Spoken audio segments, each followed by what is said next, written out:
महाराष्ट्राचा उपमुख्यमंत्री अजित पवार म्हणजे महाराष्ट्र शासनाच्या तिजोरीवरती मालमत्तेवरती दरोडा टाकणाऱ्या दरोडेखोर चोराचा सरदार आहे, हीच त्यातून निष्पन्न झाला आहे।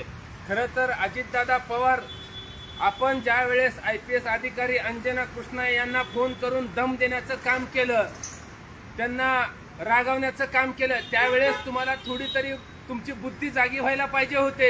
अहो, ज्या ठिकाणी अवैध मुरुमउपसा चालू होता त्या तुमच्या पदाधिकाऱ्यांनी शासनाकडून रॉयल्टी भरलेली नव्हती, रॉयल्टी पावती नव्हती, त्यांनी अवैध मुरुमउपसा करत होते। मग अवैध चोरीचे काम रोखण्याचं काम हे पोलिसांचं आहे आणि त्या मॅडमने योग्य कारवाई करत असताना तुम्ही पदाचा गैरवापर करून त्यांना दम देण्याचं काम केलेलं आहे।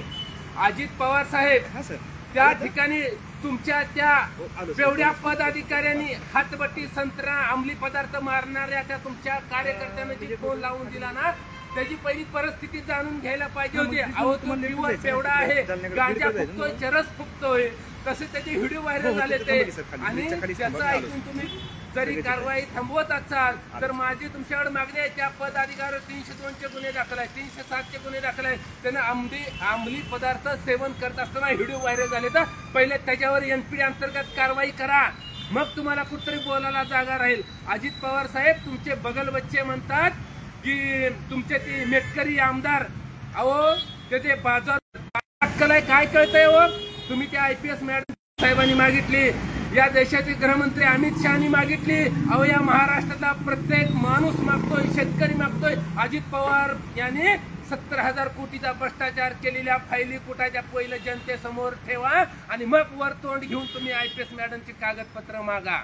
यापूर्वी देखील माड्यामध्येच तत्कालीन पालकमंत्र्यांनी देखील अशा पद्धतीचं विधान केलेलं होतं की वाळू माफियांना सोडावं। बघा, ही जी भाजप आणि राष्ट्रवादी शिंदेचं सरकार म्हणजे 2 नंबर अवैध व्यवसाय करणाऱ्याची पाठराखण करणारं सरकार आहे। या माध्यमातून मला थेट अजित पवार तुम्हालाच विचारायचं आहे, तुम्ही जी स्वतःची पाठ थापून घेताना मी लई भारी कायद्याच्या चाकुरीत राहून काम करता। अहो अजित पवार, आता तुमच्या पदाधिकाऱ्याला अनेक तहसीलदारवर हल्ले केले, प्रांतावर चालता पडोस्तोर, कपडे फाडोस्तोर, त्यावेळेस तुमचे पदाधिकारी तुम्ही काय झोपा काढत होता का?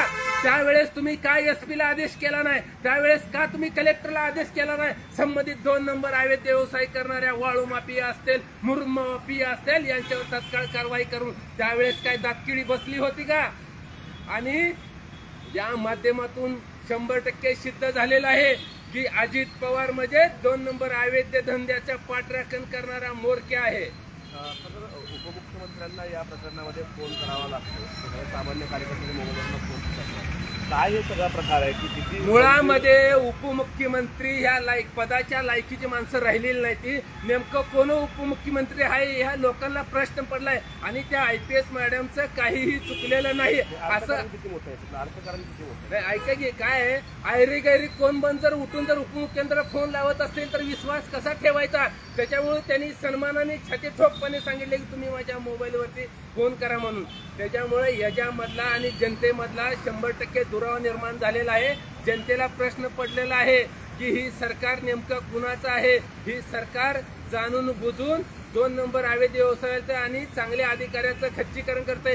अजित पवार 3दा उठलं ग सुटलं, आम्ही लाडक्या बहिणीची पाठराखण करतो, आम्ही लाडकी बहीण म्हणता। अजितदादा पवार, ही तुमची लाडकी बहीण नाही का? आता म्हणजे लाडक्या बहिणीनं चांगलं काम केलं म्हणून तुम्ही लाडक्या बहिणीचं पाय ओढण्याचं काम करणार का? त्यांचं खच्चीकरण करण्याचं काम करणार का? त्यांना नाहक त्रास देण्याचं आपण काम करत आहात।